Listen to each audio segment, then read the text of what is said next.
조합제TV 시청자 여러분 안녕하십니까. 2019년 3월 10일입니다. 2년 전 오늘 2017년 3월 10일 박근혜 당시 대통령이 헌법재판소에 의해서 파면 결정되었습니다. 탄핵 심판에서 8대 0으로 탄핵 심판되었습니다. 9명이 재판을 해야 되는데 한 사람이 결혼이었습니다. 헌법재판소장 박한철 씨가 퇴임을 한 이후에 한 명을 충원을 해야 되는데 당시 황교안 권한대행이 임명을 하지 않았습니다. 임명하면 안 된다는 야당의 반발이 있었습니다. 그래서 9명이 해야 할 재판이 8명 재판이 되고 말았습니다. 그런데 스코어는 8대 0이었습니다. 8대 0에 대해서 많은 비판이 있었습니다. 이게 전체주의 국가에서는 있을 수 있는 일인데 이런 아주 예민한 문제에서 어떻게 만장일치가 있느냐. 이것이 바로 이 탄핵 심판이 아주 불공정하다 하는 지적으로 거론되었습니다. 저도 야구는 9명 해야 되는데 한 명 빼고 하는 게 맞느냐라고 이야기하기도 했습니다. 이 2주년을 맞아 가지고 당시 박근혜 대통령 탄핵 심판 대리인으로서 활약을 했던 김평우 변호사, 지금 미국에 계신데 전 대한변호사 협회장입니다. 김평우 변호사가 글을 하나 발표를 했습니다. 탄핵 2주년을 맞아 상당히 전문적인 입장에서 쓴 것입니다. 법률 용어가 조금 딱딱하긴 한데 제가 이 내용을 소개해 드리면서 좀 해설도 곁들이겠습니다. 2년 전 헌법재판소 판결을 되돌아본다. 며칠 후면 박근혜 대통령이 억울하게라고 했습니다. 대통령직에서 파면되어 감옥에 갇힌 지 2년이 된다. 국민들의 대부분이 아직도 박근혜 대통령이 잘못해서 탄핵되었다고 믿고 있고 더 많은 사람들이 박 대통령 탄핵은 너무 오래전 일이니 잊자, 덮고 넘어가자라고 외치는 나라에서 내가 계속 탄핵의 부당성을 외치고 쓰는 것이 과연 누구를 위한 것인가 회의가 든다. 그러나 오늘은 탄핵 2년이라는 뜻깊은 날이라 내가 사랑하는 태극기 애국 시민들을 위하여 이 글을 쓴다. 박근혜 대통령을 대통령직에서 파면한 2017년 3월 10일자 헌법재판소 판결을 읽어본 대한민국 국민이 몇 명이나 될까? 판결문은 총 89페이지이다. 이 판결문을 자세히 분석하여 보면 박근혜 대통령을 탄핵한 것은 국회가 아니라 헌법재판소 판사들임을 쉽게 알 수 있다. 진실을 알고 싶은 사람들은 모두 인터넷에 들어가 헌법재판소 판결문을 읽고 또 읽어보라. 탄핵의 추악한 비밀이 이 판결문 곳곳에 묻어있다. 추악한 비밀이라고 했습니다. 오늘은 판결문 9페이지부터 13페이지까지 부분을 분석한다. 이 5페이지에서 헌법재판소 재판관들이 어떻게 죄 없는 박근혜 대통령을 탄핵하였는지를 살펴보자. 본론으로 들어갑니다. 헌법재판소 판결문 제9페이지를 보면은 이 사건 심판 진행 과정이라는 제목 아래에서 헌법재판소는 준비 기일에 이 사건 쟁점을 최순실의 국정개입 방조, 대통령의 권한남용 행위, 언론의 자유침해 행위, 생명권 보호 위반 행위, 뇌물수수 등 각종 형사법 위반 행위로 정리하였다. 그런데 국회가 2017년 2월 1일 준비 서면을 통하여 소추 사유를 사실관계를 중심으로 구체화하면서 뇌물수수 등 각종 형사법 위반 행위 부분은 최순실의 국정개입 및 대통령의 권한남용 행위에 포함시켜 쟁점을 단순화시켰다라고 헌법재판소 판결문은 적고 있다. 여기서부터 이제 김평우 변호사는 문제를 제기를 합니다. 왜 국회가 통과시킨 대통령 탄핵소추안 일종의 기소장입니다. 기소장대로 재판하지 않고 왜 헌법재판소가 자기들 멋대로 이것을 편집을 했느냐, 원한 대로 재판하지 않고 왜 편집을 했느냐, 편집한데 여기에 불순한 의도가 있다, 이런 이야기죠. 요지는 원래 국회가 2016년 11월 9일 결의하여 당일 헌법재판소에 제출한 탄핵 소추장에는 박 대통령에 대한 탄핵 사유가 헌법 위배 5개, 법률 위배 8개, 또 13개 사항이 있었다. 헌법 위배의 핵심은 세월호 조난자를 구하지 못한 것을 박근혜 대통령의 탄핵 사유라고 주장한 것이고, 법률 위배의 핵심은 미르 K스포츠 재단의 출연금과 관련하여 박 대통령이 최순실과 함께 560억 원의 뇌물을 받았다는 소위 뇌물죄, 직권남용죄, 강요죄의 범죄 행위 주장이었다. 그런데 헌법재판소와 국회소추위원입니다. 소위 쟁점 정리와 준비 서면이라는 이름 아래 K스포츠 재단 관련 비리는 뇌물죄나 직권남용죄, 강요죄의 형사범죄가 아니라 대통령 권한남용이라는 형법에도 없는, 법전에도 없는 막연한 비리, 부정사건으로 바뀌었다. 얼핏 보면 형사범죄가 아닌 막연한 비리, 부정사건으로 탄핵 사유의 명칭과 법적 성격을 바꾸는 것이므로 박 대통령에게 유리한 변경으로 볼 수 있으나 이것이 바로 헌법재판소가 노린 함정이었다, 이렇게 나옵니다. 헌법재판소가 왜 이런 함정을 만들었을까를 말하기 전에 먼저 과연 국회가 제적의원 3분의 2의 동의를 얻어 의결한 소추장에 있는 탄핵 사유를 국회의 별도 결의도 없이 헌법재판소와 국회 소추위원회가 없애버리고 대신에 권한남용이라는 새로운 탄핵 사유로 죄명과 적용 법률을 바꾼 것이 과연 법적으로 정당한가부터 알아본다. 왜 소추장을 바꾸려면 별도의 국회 통과가 있어야 되는데 왜 바꿨느냐, 이것을 파고들면 여기에 비밀이 있다는 겁니다. 헌법재판소는 비리나 부정의 내용을 바꾸는 것이 아니라 비리나 부정의 명칭만 바꾸는 것이므로 적법하다고 주장한다. 그러나 이는 유치한 속임수다. 소추 내용을 바꾸지 않는다면 명칭과 법조항은 왜 바꾸려 한단 말인가? 명칭과 법조항을 바꾸려고 하는 데에는 필시 숨은 뜻이 말 못할 이유가 있다. 국회가 대통령에 대하여 탄핵 소추를 하는 법적 근거는 헌법 제65조 제1항에 있다. 이 규정에 의하면 국회는 탄핵 대상자가 직무 집행에 있어서 헌법이나 법률에 위배할 때에 비로소 국회 제적의원 3분의 2의 동의를 받아 탄핵을 소추할 수 있다고 되어 있다. 다시 말하여 국회가 탄핵 소추를 하려면 단순히 비리나 부정, 무능, 부도덕한 행위가 있다고 할 수 있는 것이 아니다. 헌법이나 법률에 위배된 위법 행위를 해야 한다. 구체적으로 법률과 헌법에 위반된 위법 행위가 증명이 되어야 한다는 그런 이야기입니다. 막연하게 무능하다, 이거는 탄핵 사유가 안 된다는 거죠. 왜냐하면 대통령은 국민 모두가 투표에 참여해가지고 뽑은 큰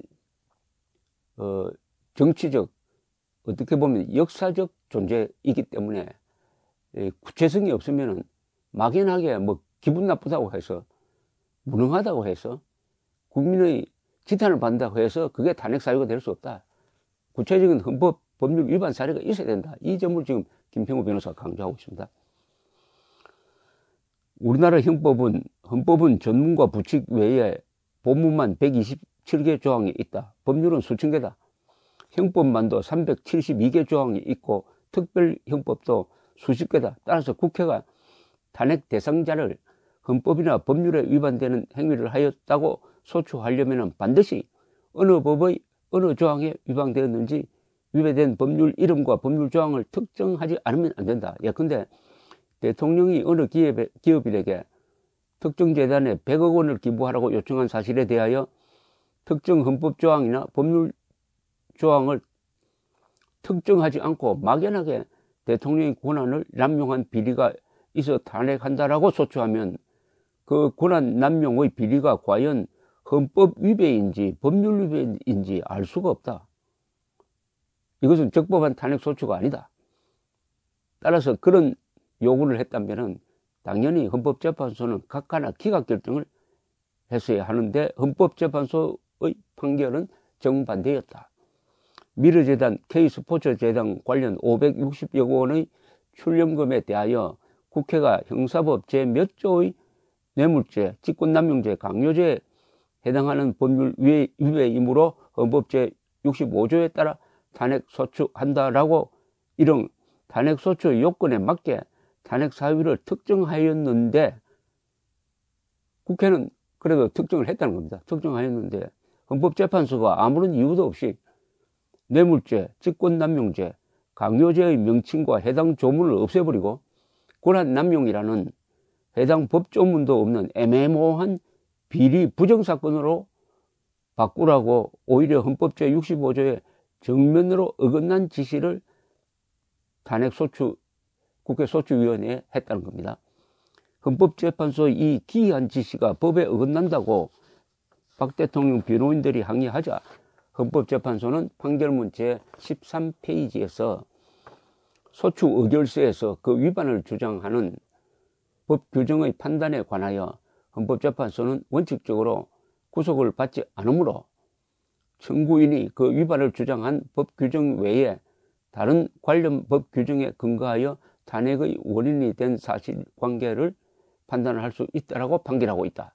쉽게 말하여 국회는 탄핵 사유가 무엇인지 사실관계만 대강 제시하여 소추하면 되고 그 사실관계가 헌법과 법률의 어느 조항에 위반되는지는 헌법재판소가 알아서 금색 판단 적용할 사항이라는 주장이다. 바꾸어 말하면 국회가 박근혜 대통령의 탄핵소추 사유를 특정함에 있어서 위배되는 법률 헌법조항까지 특정한 것은 오히려 헌법재판소의 권한을 침해한 것이므로 헌법재판소는 국회가 적용한 탄핵소추서의 법률조항을 무시하고 마음대로 위배된 법률조항을 금색 판단 적용하여 판결하겠다는 취지이다. 이쯤 되면 판사의 길을 포기한 것이다. 김평우 변호사는 줄기차게 국회가 제출한 것을 무시하고 왜 헌법재판소가 편의대로 편집을 했느냐, 소추장을 왜 편집을 했느냐, 이것을 계속 줄기차게 지금 법리적으로 지적을 하고 있습니다. 이는 헌법 제65조 제1항의 규정과 정면으로 상치되는 망발이라고 아니할 수 없다. 만일 헌법재판소의 논리대로 국회의 탄핵소추서가 미르재단, K스포츠재단의 출연금과 관련하여 뇌물죄, 직권남용죄, 강요죄 같이 특정한 죄명과 법 적용을 적용하여 소추한 것이 잘못이라면 의당 헌법재판소는 왜 잘못인지 밝히고 이를 이유로 국회의 탄핵심판 청구를 기각하거나 각하하였어야 할 것이다. 그건 법 적용을 잘못했다는 거죠. 법 적용을 잘못한 상태로 소추장이 왔다면 이것은 요건이 안 되니까 헌법재판소가 기각 각하해버려야지 그걸 다시 짜집기 하듯이 편집하듯이 해가지고 어떤 의도대로 끌고 가기 좋게 정점 정리를 한 것은 이 자체로서 헌법을 위반하고 있다. 이런 주장입니다. 그래야만 국회가 앞으로 탄핵을 소추할 때 뇌물죄, 직권남용죄, 강요죄 같은 구체적인 법률 위배로 소추하지 않고 아무런 법조항이나 죄명 없이 막연하게 권한 남용이라는 애매한 명칭으로 소추할 것이 아닌가. 이것은 반어법으로 좀 조롱조로 쓴 글인데 이제 앞으로는 국회가 탄핵 소추를 할 때 아주 막연한 내용으로 이것도 대통령인데 막연한 내용으로 그 혐의를 쭉 사실관계를 나열해서 헌법재판소로 던져주기만 하면은 헌법재판소는 알아서 자기들 편의대로 알아서 소추장을 변경을 해가지고 재판할 소지가 있다. 큰 잘못된 선례를 남긴다. 이런 이야기입니다. 헌법재판소 판결대로 국회가 탄핵 소추할 때 피소추인의 부정이나 비리의 사실관계만 대강 쓰고 위배된 헌법이나 법률 조항은 특정시키지 않고 백지로 작성하였다면 피청구인은 위반된 헌법이나 법률 조항이 무엇인지 알 수 없기 때문에 국회의 탄핵 소추에 대하여 어떠한 법적 항변도 할 수가 없다. 오로지 국회가 소추한 사실관계가 진실이 아니다, 증거가 없다라는 사실관계나 증거관계의 항변밖에 할 수가 없다. 어떤 법에 위반된다라고 해야 법정에서 그 법이 적용되지 않는다 이렇게 이야기할 수 있는데, 이 헌법재판소 방식대로 사실관계만 적어라. 그러면 나머지 법 적용은 우리가 한다 라고 해버리면은 막상 탄핵 대상자가 된 사람은 법리 논쟁은 할 수가 없고 이게 사실이다 아니다 그 논쟁만 하게 된다는 거죠. 법의 재판이라는 것은 사실관계의 확정 플러스 무슨 법을 적용할 것이냐, 법리 적용이 굉장히 중요한데 이 법리 적용이 탄핵 재판에서는 아주 어렵게 된다, 이런 지적입니다. 아주 날카로운 지적이죠. 그뿐만 아니다. 헌법재판소 논리대로 하면은 국회는 피청구인의 탄핵 사유를 특정할 때 위배되는 법률이나 헌법을 고려할 필요 없이 백지로 남긴 채 탄핵 사유로 생각하는 비리나 부정의 사실관계만 적으면 소추할 수 있다. 따라서 탄핵 대상자의 법률 위배가 아닌 도덕적 잘못이나 허물 또는 행정적 미수까지도 얼마든지 탄핵 사유로 소추할 수 있다. 그러면 피소추인은 헌법재판소에서 위배된 헌법이나 법률 조항이 없다고 결정할 때까지 권한 행사가 또 정지되어 버린다. 이걸 남용하면 큰일 난다는 겁니다. 앞으로 국회의 3분의 2를 차지하는 정당이 나타나면 대통령을 거의 마음대로 탄핵소추 발의해가지고 통과시키면 자동적으로 대통령이 권한 정지가 되는 사태, 이 헌정 중단 사태에 가까운 큰 위기가 일어날 수도 있는데 헌법재판소의 이번 판결이 그런 길을 열어놓았다, 이런 이야기입니다. 이렇게 되면 국회는 헌법이나 법률에 구애받지 않고 마음대로 다수의 횡포를 부려 탄핵소추권을 남용할 수 있다. 결국 법치주의를 실현하기 위해 만든 탄핵제도가 법치주의를 파괴하는 제도로 악용된다. 국회가 헌법 제65조에 따라 적용 법조문과 죄명을 특정하여 탄핵소추한 것이 잘못이고, 그 반대로 권한 남용이라는 애매모호한 이름으로 소추하여야 적법하다는 이 망발 궤변을 어떻게 이해할 수 있을까? 이것이 과연 법률가의 이성이고 논리란 말인가? 나는 이 판결문이 법률가에 의하여 작성되었다고는 도저히 믿을 수가 없다. 언젠가 판결문의 실제 작성자가 밝혀지리라고 믿는다. 다시 정리. 김평우 변호사는 이제 이 글의 마지막에 이런 결론을 내립니다. 그러면 왜 헌법재판소 판사들은 탄핵소추장에 기재된 뇌물죄, 직권남용죄, 강요죄의 죄명과 법조항을 빼버리고 권한남용이라는 법조문에도 없는 새로운 명칭으로 바꾸어서 박근혜 대통령을 탄핵하였을까? 이렇게 편집한 의도가 뭐냐 이거죠. 결코 이는 우연이나 실수가 아니다. 헌법재판소가 쟁점정리라는 이름 아래 국회의 탄핵소추 의결서를 배제하고 즉 권한남용이라는 새로운 탄핵 사유를 만들어서 재판한 것은 미르재단, K스포츠재단의 출연금을 뇌물죄, 직권남용죄, 강요죄로 단죄할 아무런 증거나 선례가 없음을 미리 알고 다른 사유로 박근혜 대통령을 탄핵시킬 의도로서 법전에 없는 권력 남용이라는 애매모호한 탄핵소추 사유를 새로 만들어 적당히 헌법 위배라는 이유로 탄핵을 하는 장꾀를 부린 것이라고 볼 수밖에 없다. 그리고 이 장꾀는 국회가 탄핵소추장을 2016년 12월 9일 결의하여 헌법재판소에 접수시키고 약 2주일 뒤인 2016년 12월 22일 제1차 변론준비 기일에 이미 나왔다. 결국 박근혜 대통령은 국회가 탄핵한 것이 아니라 헌법재판소가 탄핵한 것이다. 누구든지 나 이 글에 반론이 있으면 적극 환영한다. 이 말은 조금 풀이가 필요합니다. 국회가 탄핵한 것이 아니라 국회가 탄핵 소추 의결은 하기는 했지만은 실제 내용상으로는 헌법재판소가 그 사유를 정리를 해가지고 헌법재판소가 결국 탄핵한 것이 된다. 헌법재판소가 탄핵 심판을 한 게 아니라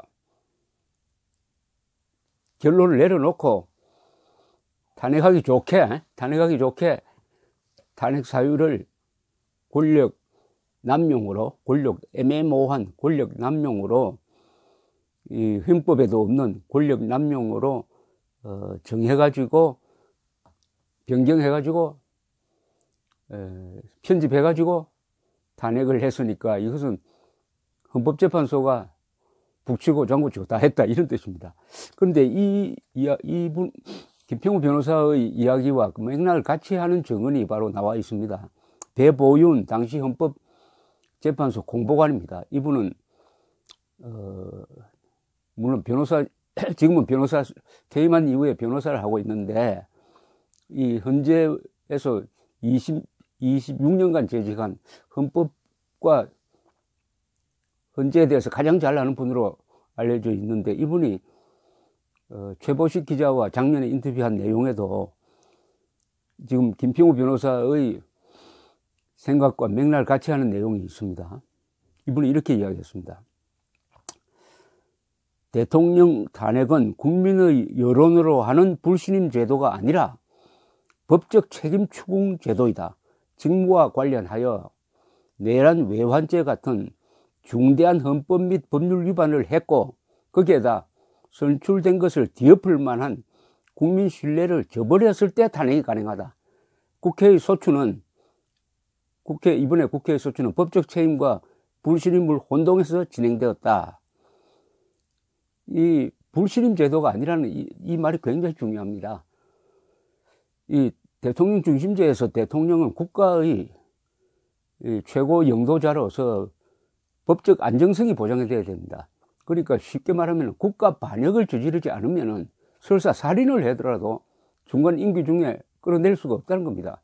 안정성이 중요하죠. 그런데 불신임, 무슨 국정농단, 이런 선동적 용어를 만들어 가지고 국민들이 싫어하니까, 여론이 악화되니까 탄핵을 해서 끌어내리는 것은 이 대통령 중심제라는 이 국가의 근간을 뒤흔드는 것이다.